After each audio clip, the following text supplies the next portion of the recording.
எப்போ மார்க்கெட் போயிட்டு வந்தாலும், மார்க்கெட்ல வாங்கிட்டு வந்த வெஜிடபிள்ஸோட பிரைஸ் வீடியோ போடுவேன்ல, அதுதான் இது. மார்க்கெட்லேருந்து என்ன விலைக்கு காய்கறியெல்லாம் வாங்கிட்டு வந்திருந்தேன் அப்படின்னு பார்த்தீங்கன்னா, கேரட் வந்து பார்த்தீங்கன்னா, 1 கிலோ ரூ. 40 வாங்கிட்டு வந்திருந்தேன். மத்தபடி இதில இருந்த வெஜிடபிள்ஸ் எல்லாமே ரூ. 20 தான். இதில முக்கியமா சொல்லணும்னு பார்த்தீங்கன்னா, மாங்காய் சீசன் ஸ்டார்ட் ஆயிடுச்சு. 3 மாங்காய் கொஞ்சம் பெருசாவே இருந்துச்சு. ரூ. 50 வாங்கிட்டு வந்திருந்தேன்.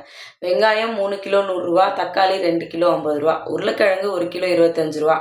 மற்றபடி வந்து பார்த்திங்கன்னா இருந்த வெஜிடபிள்ஸ் எல்லாமே ரூ. 20 தான் வந்து வாங்கிட்டு வந்திருந்தேன். பச்சை மிளகாய் ரூ. 20 வாங்கியிருந்தேன். சின்ன வெங்காயம் 2 கிலோ ரூ. 50 வந்து சொல்லியிருந்தாங்க. இதில் பெருசாக வந்து பார்த்திங்கன்னா இந்த தடவை நிறைய வெஜிடபிள்ஸ்லாம் வாங்கலை. ரொம்ப லிமிட்டடான வெஜிடபிள்ஸ் மட்டும்தான் வந்து வாங்கியிருந்தேன். அவரைக்காயுமே வந்து பார்த்திங்கன்னா ரூ. 20 தான்.